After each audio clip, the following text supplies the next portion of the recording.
Wabarakatuh. Selamat siang Bapak Ibu Guru SD Negeri Kertosari 1. Alhamdulillahirabbil alamin. Puji syukur kita panjatkan kehadirat Ilahi Robbi yang mana pada hari ini, hari Senin tanggal 30 September 2024 kita dapat dipertemukan kembali dalam keadaan sehat walafiat. Semoga tetap tercurahkan kepada junjungan kita Nabi besar Muhammad SAW, dan semoga dengan banyak bersolawat kita akan mendapatkan syafaatnya kelak. Nah, Bapak Ibu Guru yang saya hormati, terima kasih atas kehadiran panjenengan, atas undangan yang tadi sudah saya berikan, dan ketersediaan Bapak Ibu untuk mengikuti kegiatan Kombel Kersa di SD Negeri Kertosari 1 tercinta ini. Nah, pada kesempatan kali ini saya akan melakukan refleksi atas kegiatan SPP 4 ya, setir SPP 4, siklus peningkatan pembelajaran yang keempat yang pernah kita ikuti di Guslah 3, waktu itu di SD Karanganom 1 ya, pematerinya Bapak Muhammad Al-Imron yang sudah disampaikan. Apa sih refleksi itu? Bapak Ibu sendiri setiap hari setelah pembelajaran melakukan refleksi. Apa refleksi itu? Coba Bu Sulis, refleksi itu apa? Monggo. Kalau menurut saya refleksi itu mungkin merenung. Maksudnya merenungkan tindakan apa yang telah saya lakukan. Mungkin di sini dalam arti kelebihan dan kekurangan apa yang telah saya lakukan. Itu mungkin. Iya, bagus sekali apa yang sudah disampaikan oleh Bu Sulis. Refleksi itu merenung dari tindakan apa yang sudah kita lakukan, kelebihan dan kekurangan. Kalau menurut Bu Hamidah? Menurut saya untuk refleksi itu proses memeriksa diri dan mengevaluasi diri yang telah kita lakukan selama proses pembelajaran. Seperti itu, Bu. Iya, betul sekali yang disampaikan oleh Bu Sulis dan Bu Hamidah, yaitu merenung, merefleksi diri, evaluasi diri atas apa yang sudah kita lakukan. Tujuannya untuk apa? Tentu saja tujuannya untuk memperbaiki dari apa-apa yang sudah kita lakukan tadi. Misalnya dalam pembelajaran, tadi kebaikannya ini, kelebihannya ini, kekurangannya ini, berarti kedepannya bagaimana cara kita untuk memperbaiki pembelajaran kita dari kebaikan dan kekurangan yang sudah kita temukan, seperti itu.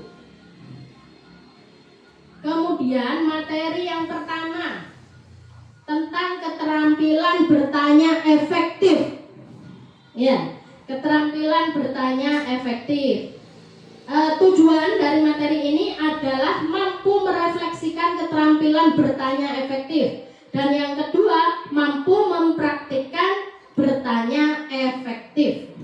Materinya sama seperti apa yang disampaikan oleh Pak Imron. Coba dilihat di depan ada fotonya siapa, Bu Lina? Pak Menteri Pendidikan. Pak Menteri Pendidikan Nadiem Makarim. Nah, apa saja kalau misalnya Anda di depan Anda ada Pak Menteri, misal ya, apa yang ingin Anda? Misalnya nih Bu. Iya, Misalnya ketemu Pak Menteri, yang ingin saya tanyakan adalah kenapa kita harus memakai kurikulum Merdeka atau bukan kurikulum yang lain, mungkin begitu. Iya, Pak Menteri, ini mewakili teman-teman guru SDN Kertosari 1. Iya. Terkait teman-teman yang belum, ya. Pertanyaannya apa? Guru yang belum masuk Dapodik, Pak, kapan segera masuk Dapodik? Dan guru yang BTT, kapan segera nanti naik lagi di Jakarta, Pak? Iya, kata kuncinya kapan nih guru yang belum masuk Dapodik bisa masuk Dapodik, guru yang masih GTT kapan? Nah, seperti itu. Ya, itu kata kuncinya. Nah, karena ini tanyanya pada Pak Menteri ya, bukan pada saya, jadi saya ya tidak berhak untuk menjawab dan tidak. Kan tadi berandai. Berarti yang Anda tanyakan itu tadi termasuk kalimat efektif Karena menggunakan kata tanya kenapa. Kenapa? Mengapa? Terus Kapan? kapan? Nah, itu nanti yang akan kita bahas ya. Apa itu keterampilan bertanya efektif atau bertanya efektif itu yang bagaimana? Keterampilan efektif, pertanyaan efektif itu pertanyaan yang bagaimana sih? Waktu itu masih ingatkah? Kalimat efektif ya. Nggih. Kalimat efektif adalah kalimat pertanyaan yang tidak menyudutkan dan tidak menempatkan orang yang bertanya lebih tinggi dari orang yang diberi pertanyaan. Iya, Tidak tidak menghakimi. tidak menyudutkan, tidak menghakimi. Jadi AUX mode. Bapak Ibu melihat muridnya terlambat, dorong-dorong di pikirannya, aduh telat. Bluetooth Nah, mode. seperti itu. Itu namanya pelabelan pada anak. Jadi pertanyaannya tidak menyudutkan, tidak menghakimi, dan tidak merasa lebih tinggi. Jadi harus setara, sepadan ya. Seperti itu. Tidak menghakimi, pertanyaan yang tidak menyudutkan, tidak menempatkan orang yang bertanya lebih tinggi dari orang yang diberi pertanyaan. Betul. Kemudian relevan. Pertanyaan yang diajukan sesuai situasi saat ini yang sedang dihadapi dan dibicarakan. Tadi Pak Fauzi bertanya, ya relevan karena sesuai, tetapi yang diajak bertanya tidak sesuai ya, karena tidak ada di sini. Jadi jawabannya yang nggak bisa didapatkan. Relevansinya. Nah, seperti itu ya. Jadi yang nggak bisa menjawab kan tanyanya kepada Bapak Menteri. Kemudian reflektif, artinya ingin menggali lebih jauh lagi. Ingin menggali lebih jauh lagi. Misalnya kita kan pernah ya seperti coaching itu ya. Nah, seperti coaching, ketika kita mengajukan pertanyaan, mengalir saja. Terus bertanya dijawab, bertanya dijawab. Nah, artinya ingin menggali lebih jauh lagi. Seperti itu. Ada yang ditanyakan dari sini selama Bapak Ibu melakukan pembelajaran di kelas misalnya. Contoh kalimatnya, Bu. Contoh kalimat efektifnya. Contoh kalimat efektifnya, Ibu, masalah apa yang sedang Anda hadapi di kelas? Nah, terus Pak, terus digali terus. Misalnya, murid saya datang terlambat. Mengapa Ibu? Ada apa dengan muridnya? Nah, misalnya ulangannya seperti ini. Terus digali seperti itu Pak. Relevan kan dengan keadaan?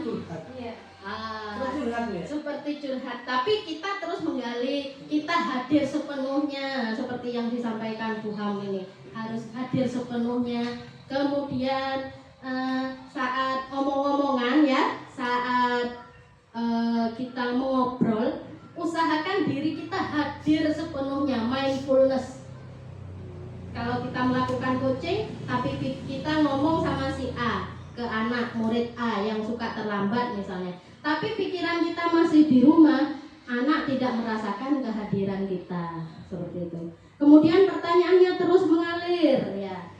Kita kan tahu waktu coaching itu alurnya Tirta. Yang pertama tujuannya apa, kemudian identifikasinya, masalahnya posisinya ada di mana, seperti itu. Rencananya untuk menyelesaikan masalahnya itu apa, kemudian kapan tanggung jawabnya. Jadi terus, kemudian ada tujuan yang ingin dicapai Pak Nafi ya, bukan hanya sekedar basa-basi saja, seperti itu ya. Kemudian setara, tidak melabel. Dari sini, dari jawaban saya bisa mengerti. Yang lainnya ada pertanyaan? Paham. Oke. Kalau begitu, mengapa strategi bertanya efektif itu penting? Penting enggak bagi tujuan pembelajaran kita? Penting, Bu. Jadi sebagai seorang guru, kita harus bisa ya menguasai strategi bertanya yang efektif. Caranya bagaimana? Dengan terus berlatih dan berlatih. Tujuannya mengapa? Supaya terjadi, ini sudah saya sampaikan, terjadi komunikasi dua arah. Guru jangan mau mulang tok menjudge ini anak ini kurang pinter, anak ini pinter, tapi tanpa mengetahui latar belakangnya. Di belakang ada apa? Mengapa anak ini seperti ini? Nah, seperti itu. Makanya kita perlu berkomunikasi dengan siswa kita, ya. Bapak Ibu tentunya sudah mengalami atau sering melakukan keterampilan bertanya kepada murid-muridnya. Nah, ini saya ingin tahu cerita dalam menerapkan pertanyaan efektif pembelajaran di kelas. Apa yang sudah Anda terapkan di kelas? Sudah apa mboten? Mestinya sudah, ya. Pastinya sudah. Pak Fauzi, apa? Saka, kenapa kamu selalu terlambat? Iya, kemudian setelah Saka menjawab, Anda terlambat bangunnya, Kak. iya, bagaimana cara? Nah kan jenengan harus terus Menggali potensi. menggali potensi. Kenapa kok terlambat? Mungkin tidurnya kemalaman, main HP atau bagaimana? Nah, bagaimana? Tidak lanjutnya bagaimana? Nah, enggak, Ada tidak. batasan nggak nanti misalkan kita perlu saya curhat. Iya, kan pengennya anaknya tuh curhat supaya menemukan solusinya. Jadi kita itu perhatian. Iya, nanti mengarahnya ke coaching ya. Nah, makanya untuk melakukan coaching itu kita harus bisa melakukan pertanyaan atau menyampaikan pertanyaan yang efektif. Seperti itu. Oke? Sampai sini ada yang ditanyakan? Tidak ada. Untuk selanjutnya materi yang kedua tentang inquiry apresiatif. Apa itu inquiry apresiatif, Pak Novi? AI, bukan AI. Bukan AI. Ini IA, bukan AI. Kalau yang disampaikan Pak Novi AI, artificial intelligence. Kalau ini inquiry apresiatif. Masih ingat inquiry apresiatif? Yang berfokus pada pencarian nilai positif. Iya, berfokus pada pencarian nilai positif. Ya, artinya nilai-nilai yang baik atau positive thinking atau berbasis aset. Nah, tujuannya apa? Bapak Ibu dapat merefleksi inquiry apresiatif dalam menciptakan suasana yang kondusif. Artinya misalnya dalam pembelajaran ndak punya ini, ya wes lah ndak iso arek-arek gak mungkin iso. Nah, seperti itu. Nah, ketika kita mengetahui atau pola pikir kita berbasis aset, maka tidak akan seperti itu. Ya. Misalnya seperti yang saya lakukan kali ini ya. Kita memang tidak punya layar. Jadi tidak apa-apa kita pakai bahan yang ada. Ini bahannya banner ini diwalik ya, dibalik ya, dibuat layar ya. Karena kita memang tidak punya layar. Kalau tidak seperti itu nunggu layar tidak tersampaikan nanti tugas-tugas kita sebagai guru. Begitu juga di kelas-kelas seperti tadi Pak Fauzi itu juga pakai banner di kelas untuk melakukan pembelajaran ya. Seperti itu.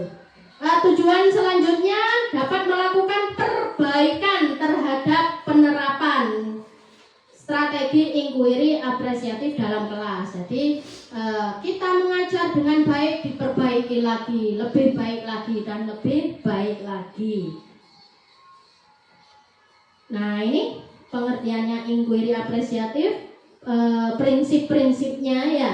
Pokoknya memanfaatkan yang baik dalam konteks cara berpikirnya. Yang ditekankan adalah potensi yang ada, potensi yang kita miliki. Jangan berpikir arek iki goblok, wis salah ndak kira iso. Wah, anak ini nakal, wis salah diajari kaya apa, ndak akan bisa. Boten seperti itu. Kita berpikirnya yang baik-baik ya. Kan apa-apa itu dari pikiran kita. Kalau dorong-dorong wis awet dewe sudah patah semangat, ya nggak bisa malahan ya. Jadi kita berpikir yang potensi yang ada yang dapat dimanfaatkan. Mengapa strategi inquiry apresiatif ini penting? Terima kasih atas waktu yang telah diberikan kepada saya ya. itu tadi inquiry apresiatif, itu adalah sebuah pendekatan yang berbasis aset yang dimiliki oleh yang kita mau tanyakan. Berarti tujuannya adalah menggali aset yang dimiliki orang tersebut, biar aset-aset atau kompetensi yang dimilikinya bisa kita manfaatkan atau bisa menyelesaikan permasalahan yang dia miliki. Iya, Seperti itu. iya betul sekali. Ada pendapat lain? Bahasa saya sendiri. Betul. Mungkin tujuannya agar si anak tersebut bisa mengembangkan nilai-nilai positif yang ada pada dirinya. Iya, seperti itu tujuannya. Betul apa yang Bu Sulis dan Bu Hamida sampaikan betul. Nah, ini tujuan inquiry apresiatif menumbuhkan budaya positif supaya kita tidak negatif thinking terus, suudon terus. Nah, jadi kita tumbuhkan nilai budaya positif seperti yang sudah disampaikan Bu Ham itu pernah menyampaikan budaya positif di sekolah. Kemudian memicu kreativitas. Anak kalau sudah dianggap nggak iso, ikut dong. Tapi nek dilem, kita ambil baik-baiknya, biasanya tambah tumbuh kreativitasnya seperti itu. Kemudian kalau sudah berkreativitas tentu saja akan menghasilkan inovasi. Ada pertanyaan dari yang saya sampaikan? Mungkin ada yang kurang jelas. Kalau begitu saya ingin tanya. Tadi saya minta untuk bertanya, tidak ada. Sekarang saya ingin bertanya. Inquiry apresiatif apa yang sudah Anda terapkan di kelas? Pak Nafik, monggo.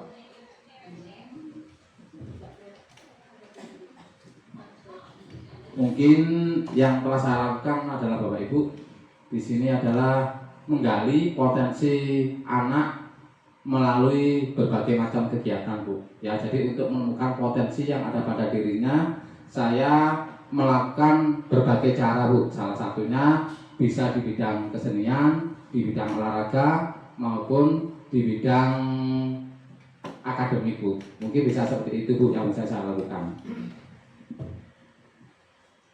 Ya, bagus sekali ini Pak Nafi. Saya lihat juga begitu Pak Nafi. Ya, kadang memang ada anak yang potensinya bukan di akademik. Makanya kita cari dia kelebihannya di mana potensinya. Bisa di non akademik, bisa di olahraganya, bisa di seninya, seperti itu di kesenian. Kalau Bu Novi, inquiry apresiatif apa yang telah Anda lakukan di kelas? Lihat anak-anak itu bagaimana caranya membaca, biasanya gitu. Anak-anak mana yang bisa membaca, mana yang belum bisa membaca, biasanya itu. Terus diapakan? Kalau yang belum bisa membaca, biasanya saya sendirikan untuk kelompokkan sendiri. Terus yang sudah membaca juga saya kelompokkan sendiri. Jadi nanti cara pembelajarannya juga berbeda. Biasanya itu saya satu. Berarti ini menggunakan model atau strategi pembelajaran yang berdiferensiasi seperti itu ya intinya ya. Karena berbeda untuk anak yang sudah bisa membaca, jadi disendirikan, maksudnya bukan disendirikan untuk dikucilkan, dokter, dikelompokkan supaya pembelajarannya nanti lebih mudah seperti itu. Adakah yang ditanyakan? Nah, kalau begitu sekarang praktek coaching ya. Kita kan sudah tahu coaching itu ada masalah. Berbeda dengan segitiga restitusi. Kalau segitiga restitusi itu melakukan kesalahan. Kalau coaching tidak melakukan kesalahan tetapi ada masalah. Bapak Ibu guru, terutama guru kelas, meskipun bukan guru kelas, Bu Teh, saya pasti dalam mengajar menghadapi masalah. Nah, masalah apa yang Anda hadapi kita akan mempraktekkan ya sama temannya. Oh, guru penggerak terus saya buang. Nah, mari ini guru senior, guru penggerak dan guru senior. Monggo pun dipikirkan dulu masalahnya apa yang mau di coaching ya. Jadi satunya berperan sebagai coach, satunya sebagai coachee. Tetapi ini setara ya, karena kita akan praktek pertanyaan efektif. Jadi tidak menghakimi. Monggo dicari masalahnya, dipilih dulu masalah di kelas. Tujuan coaching kali ini apa? Identifikasi mengapa ibu kok bilang seperti itu, apa yang menyebabkan Bu Sulis mengatakan kalau si A seperti ini. Nanti dijelaskan. Lalu rencana apa yang akan Anda lakukan ke depannya seperti itu. Jadi mengalir saja, pertanyaannya mengalir seperti itu. Digali terus menggali sampai sang coachee menemukan solusi dan ditanya kapan akan dilaksanakan. Assalamualaikum warahmatullahi wabarakatuh. Bu Lina, bagaimana kabarnya hari ini?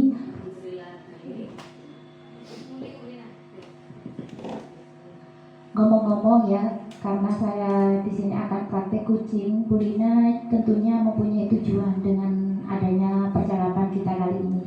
Bu Lina mempunyai tujuan apa dengan percakapan kita kali ini? Menemukan solusi untuk peserta didik, Iya, khususnya Ananda Rizky kelas 2. iya, berarti harapan Bu Lina ingin menemukan solusi atas permasalahannya Bu Lina. Ngomong-ngomong, Bu Lina ini punya masalah apa ya? Tidak menemukan jalan untuk menghandle Rizky setiap harinya. Bagaimana ya? Tidak mempunyai jalan untuk mengatasi Rizky. Rizky ini punya masalah apa sehingga Bu Lina ini tidak bisa menghandle atas perlakuannya Bu peserta didik atas nama Rizky ini? Selalu keliling terus setiap hari, tidak mau menulis, disuruh membaca tidak mau membaca, terus selalu jahil ke temannya setiap hari. Ya, berarti Bu Lina mempunyai 3 permasalahan ya tadi. Yang pertama selalu jahil ya, kepada temannya, selalu jahil, kemudian tidak mengerjakan, tidak mau menulis, kemudian yang ketiga tidak mau mengerjakan tugas, Tidak pernah mengerjakan PR juga, Bu. tidak pernah mengerjakan tugas. Baik Bu Lina, tadi Bu Lina bercerita kepada saya bahwa Bu Lina ini mempunyai masalah yang tidak bisa menghandle Rizky karena Rizky ini selalu jahil kepada temannya dan dia tidak mau menulis saat Bu Lina beri tulisan. Kemudian anak ini juga tidak mau mengerjakan tugas di saat Bu Lina memberikan tugas. Ya.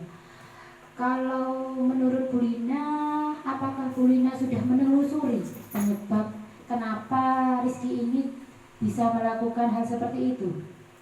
Penyebabnya seperti apa? Penyebab yang dilakukan, apakah Bu Lina sudah menelusuri penyebab atas permasalahan Rizky tersebut? Mungkin dia pernah, Bu. Mungkin kurang adanya dukungan dari orang tua juga. Iya. Itu bisa masuk ya. Iya, berarti tadi penyebabnya adalah kurang dukungan dari orang tua ya. Kalau menurut pengamatan langsung ke anaknya, ini penyebabnya seperti apa Bu? Selalu keliling terus, disuruh dia nggak bisa diam. Tapi kalau dikasih tugas bukan tugas sekolah, mau ambilkan Iya. obat wes. Berarti anak ini suka gerak nih. Iya. Makanya kalau diberi tugas yang tidak bergerak dia Selain tidak malas untuk makan langsung kepada anak tersebut karena anak tersebut sudah termasuk kinestetik. Apa yang akan dilakukan kepada anak tersebut?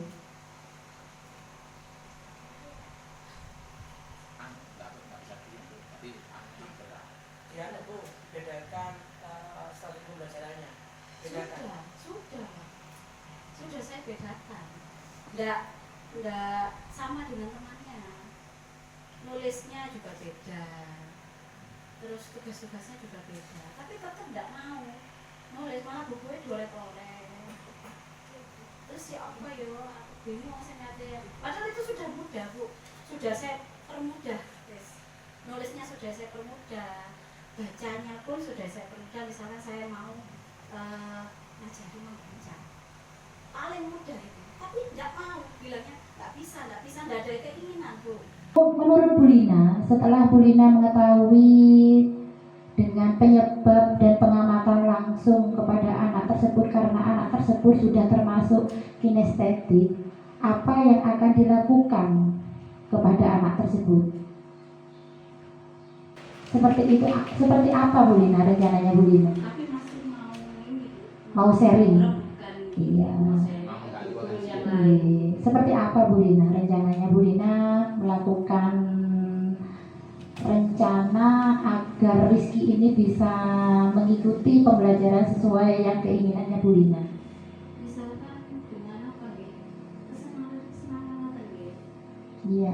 Seperti itu apa? Berarti Gambar kayak apa? pembelajaran langsung diterapkan dalam bentuk gambar, Gambar-gambar yang menarik, misalkan seperti itu, permainan. Berarti pertama, dia itu kalau serius itu nggak bisa mungkin, Bu. iya, Jadi harus dengan yang gerak ya. nggih. Dengan aktivitas fisik. Aktivitas. Dengan aktivitas. Terus yang menyenangkan, Pak. Iya. Berarti rencana Bu Lina akan menerapkan pembelajaran yang termasuk berdiferensi ya, dengan menggunakan gambar atau kegiatan tersendiri dengan anak tersebut gitu. Adakah hal lain rencana yang bisa Bu Lina kembangkan atau Bu Lina lakukan kepada Rizky tersebut?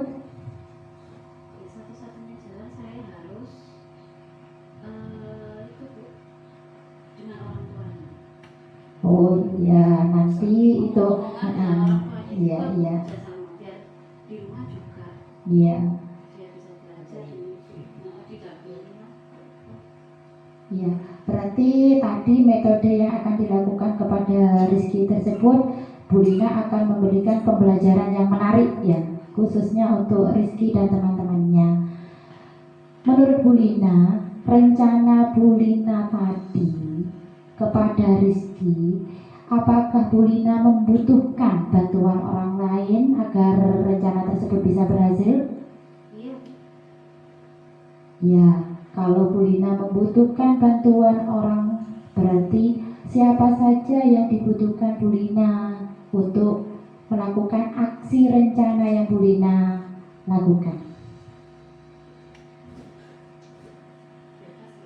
Iya. Agar rencana Bu Lina ini bisa berhasil, tentunya Bu Lina kan punya angan-angan bantuan, ingin kalau bantuan. laki-laki itu mungkin bisa nurut nih.